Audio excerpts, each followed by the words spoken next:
Halo semuanya, kembali sama aku Jian di channel yang membahas seputar public speaking. Di video kali ini sesuai dengan judul, gimana sih cara membuat kesimpulan? Pertanyaan ini bagus sekali ya. Makasih buat kamu yang udah bertanya, Kak, gimana dong cara membuat kesimpulan pada saat presentasi? Menurut aku ini adalah hal yang paling penting untuk kalian ketahui, untuk kamu ketahui, karena ketika kita presentasi secara mendadak, maka kita memerlukan teknik ini untuk membuat kesimpulan.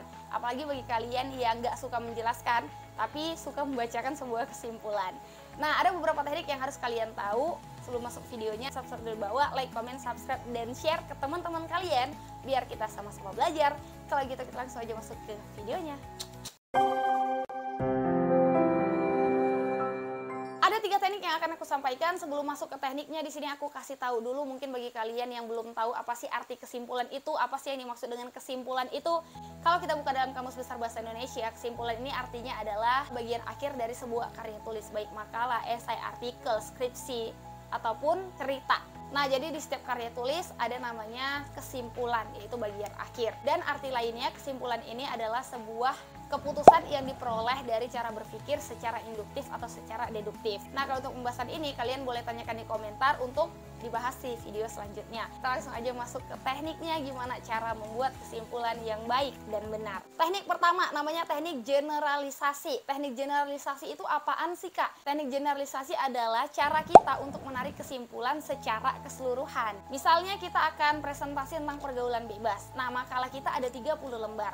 Untuk menarik kesimpulan dari 30 lembar, kita bisa menyimpulkannya secara keseluruhan. Jadi dari 30 lembar itu, setelah kita baca semua pembahasannya, setelah kita mengerti, setelah kita mengetahui, kita menarik kesimpulan secara keseluruhan. Biasanya sih metode ini sangat sering digunakan oleh anak sekolahan ataupun mahasiswa, karena ini adalah metode yang paling gampang dan paling mudah yang bisa dibuat. Kalau gitu kita langsung aja masuk ke teknik kedua. Teknik kedua namanya teknik analogi. Nah, teknik ini nih yang biasa aku gunakan ketika aku presentasi di depan kelas. Kalau kalian suka tonton video-video aku, maka kalian akan tahu ini adalah salah satu cara aku untuk membacakan sebuah kesimpulan dengan menggunakan teknik analogi.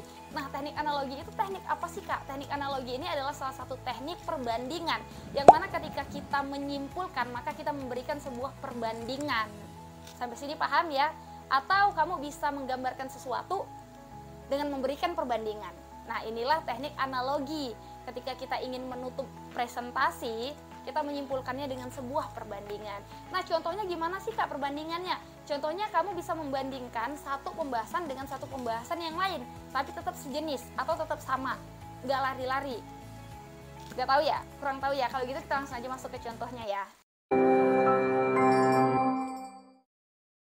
Terus ada pertanyaan, Kak, kayaknya teknik itu terlalu rumit ya, Kak, terlalu sulit. Ada teknik lain nggak, Kak? Ada dong. Teknik terakhir nih, teknik ketiga yang harus kalian ketahui kalau kalian ngerasa teknik analogi tadi itu terlalu sulit untuk kalian. Nah, teknik ketiga ini namanya teknik sebab akibat. Jadi kita bisa menyimpulkan dengan cara memberikan sebab dan akibatnya apa. Ini mungkin adalah salah satu teknik yang simple sih menurut aku ya.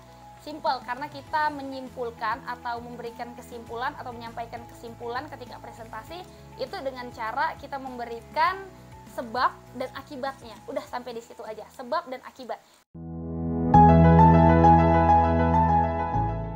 Nah, buat kamu nih yang akan membacakan kesimpulan, tips ya buat kamu yang akan membacakan kesimpulan. Yang pertama, kalau ingin membacakan kesimpulan, sampaikan bahwa kamu ingin membacakan kesimpulan. Jadi jangan langsung baca aja, ya, nggak boleh kayak gitu. Yang kedua, sampaikan topik pembahasannya dulu atau judul materinya. Dan yang ketiga, ketika kita membacakan kesimpulan, ingat, jangan pernah untuk menambahkan kata-kata baru atau kalimat baru. Ya, jangan pernah membuka pembahasan yang baru karena kamu adalah membacakan kesimpulan, bukan menjelaskan materi. Oke, sangat beda pemateri dengan membacakan sebuah kesimpulan. Jadi pembaca kesimpulan ini tidak boleh untuk menambah kata-kata baru atau pembahasan baru atau ide-ide baru, nggak boleh ada. Hindari untuk memunculkan ide baru. Oke, kalau gitu kita langsung aja masuk ke contohnya ya. Menarik kesimpulan dengan menggunakan teknik generalisasi. Baiklah, di sini saya akan menyampaikan sebuah kesimpulan tentang pergaulan bebas. Pergaulan bebas adalah salah satu pergaulan yang sangat tidak terpuji dan merugikan diri sendiri. Oleh karena itu, kita sebagai generasi muda penerus bangsa, kita harus menjauhi diri dari pergaulan bebas. Diri kita dipengaruhi oleh pergaulan kita. Jadi kalau pergaulan kita baik, maka kita akan menjadi pribadi yang baik. Tapi kalau pergaulan kita buruk, maka kita akan menjadi pribadi yang buruk. Oleh karena itu, penting sekali untuk menjaga pergaulan kita. Nah, itu adalah salah satu teknik generalisasi, menarik kesimpulan secara keseluruhan. Jadi nggak perlu menambahkan kata-kata baru atau ide baru, tapi kita menyimpulkan dari 30 lembar yang ada dalam makalah, gimana cara kita untuk menarik kesimpulannya secara keseluruhan. Triknya gimana nih? Triknya kalian bisa untuk mengambil atau menarik kalimat-kalimat yang penting aja, atau kata-kata yang penting aja. Selebihnya jangan dimasukkan, karena membacakan kesimpulan beda dengan pemateri. Kalau pemateri, penjelasan pembahasannya memang benar-benar harus dijelasin, tapi kalau membacakan kesimpulan, kita hanya pokok-pokok atau poin-poin pentingnya aja yang akan kita bacakan atau yang akan kita sampaikan. Dan tujuan dari membacakan kesimpulan ini sebenarnya adalah sebelum menutup presentasi, kita memberikan pesan dan kesan yang kuat kepada audiens kita. Jadi perlu untuk membacakan sebuah kesimpulan atau menyampaikan sebuah kesimpulan. Ingat ya, jangan pernah untuk menambahkan ide-ide baru. Aku membacakan sebuah kesimpulan dengan menggunakan teknik analogi atau teknik perbandingan.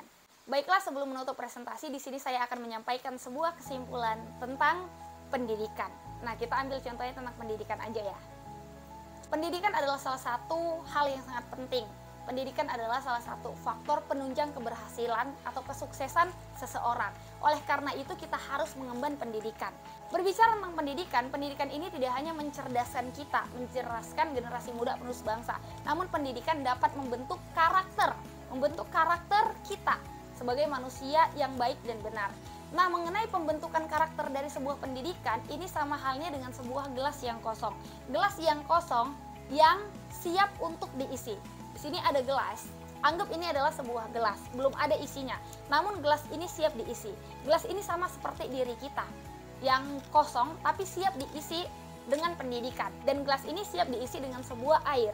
Air apa yang akan masuk di gelas ini tergantung dari apa yang akan kamu masukkan atau apa yang akan kamu campurkan di dalam gelas ini. Jika kamu masukkan air mineral, air putih atau air teh, maka ini akan menjadi sebuah minuman yang banyak diminati atau sebuah minuman yang baik, sebuah minuman yang sehat. Tapi kalau kamu masukkan gelas ini dengan air keras atau air alkohol, maka ini akan menjadi sebuah minuman yang merusak diri kamu atau dirusak oleh siapapun yang akan meminum gelas ini. Nah, hal ini sama seperti diri kita. Jika kita mengemban pendidikan yang baik, maka kita nantinya akan tumbuh menjadi pribadi dengan memiliki karakter yang baik. Namun sebaliknya, jika kita mengemban pendidikan yang buruk, maka apa yang akan terjadi sama kita? Sama seperti apa yang telah kita pelajari, kita akan menjadi sosok pribadi yang buruk. Seperti itulah diri kita, sama halnya dengan sebuah gelas ini. Jadi artinya apa? Artinya adalah penting sekali untuk mengemban pendidikan yang baik. Agar apa? Agar kita menjadi pribadi yang baik, tumbuh dan dewasa, cerdas, memiliki karakter yang baik. Tapi kalau kita memasukkan hal-hal negatif di dalam diri kita atau pendidikan-pendidikan yang tidak baik dalam diri kita, maka kita akan memiliki karakter yang tidak baik juga. Seperti itulah sebuah gelas ini dengan diri kita. Nah, itu adalah salah satu contoh perbandingan atau teknik analogi yang bisa kalian lakukan ketika kalian presentasi. Minum dulu ya.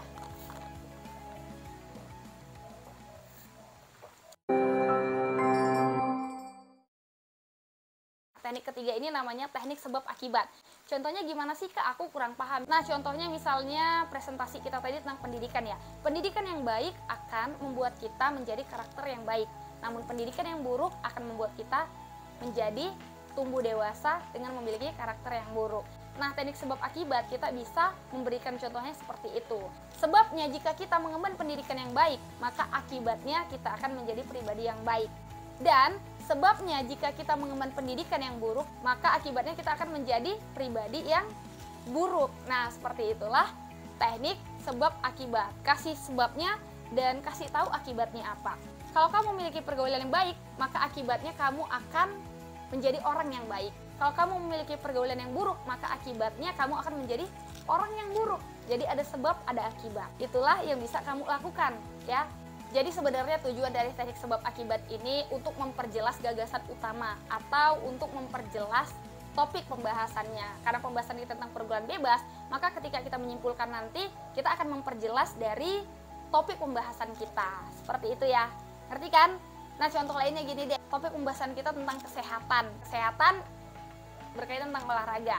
Nah, sebabnya jika kita olahraga, maka kita akan sehat. Oke, sebabnya jika kita olahraga maka akibat yang ditimbulkan dari olahraga adalah sehat. Namun jika kita tidak olahraga maka akibatnya adalah kita tidak sehat atau kita sakit. Nah, seperti itu sebab akibat. Jadi ada sebabnya, ada akibatnya. Mungkin ini adalah salah satu cara yang mudah ya menurut aku. Nah, itu dia teknik untuk menarik sebuah kesimpulan ketika kamu presentasi. Teknik yang bisa kamu gunakan ketika kamu presentasi secara mendadak, kamu bisa menggunakan teknik generalisasi. Artinya adalah menyimpulkan dengan cara menarik secara keseluruhan. Kalau teknik analogi, mungkin ini adalah salah satu teknik yang benar-benar harus kamu pelajari dulu supaya kamu mudah untuk membacakan kesimpulan. Kalau misalnya presentasi kamu 2 hari sebelumnya, kamu bisa mempersiapkan sebuah kesimpulan dengan teknik analogi. Tapi kalau nantinya kamu presentasi secara mendadak dan di situ juga atau 1 jam kemudian kamu harus presentasi dan harus memberikan kesimpulan, maka kamu bisa menggunakan teknik generalisasi dengan cara menyimpulkan secara keseluruhan. Dan yang terakhir, kalau misalnya kamu paham dengan materi kamu, paham tapi kamu nggak sering bacanya, tapi kamu paham tentang materinya, ada kan orang yang seperti itu kan, aku nggak mau baca lah, aku udah tahu kok presentasi tentang apa, aku udah tahu kok bahas apa, aku udah tahu kok jelasin apa. Nah, kamu bisa memberikan kesimpulan dengan teknik sebab akibat, karena kamu sebenarnya udah mengetahui topik pembahasannya kamu. Bisa tuh kamu menggunakan teknik ini, teknik sebab akibat. Nah, menurut kamu teknik mana yang paling simpel? Kamu bisa komen di bawah. Dan ingat, ketika kita membacakan sebuah kesimpulan, jangan pernah untuk menambahkan ide baru atau gagasan baru. Karena tujuan kamu adalah memberikan sebuah kesimpulan, memberikan sebuah rangkuman, bukan memberikan pembahasan atau bukan menjelaskan materi. Ingat, sangat berbeda pemateri dengan membacakan sebuah kesimpulan. Makasih buat kamu yang udah request video ini. Kalau kalian ada pertanyaan bisa komen di bawah, atau kalau misalnya malu-malu bisa DM Instagram aku Jihan Isra. Kalau kamu rasa video ini bermanfaat, jangan lupa like, comment, subscribe, dan share ke teman-teman kamu yang juga ingin belajar atau ada semangat untuk belajar atau ada semangat untuk mengetahui hal-hal baru. Makasih udah nonton video ini. Thank you, see goodbye, stay healthy, positif. Jumpa lagi sama aku di video selanjutnya, dan jangan lupa follow Instagram aku Jihan Isra. Kalau gitu aku undur diri. Bye bye.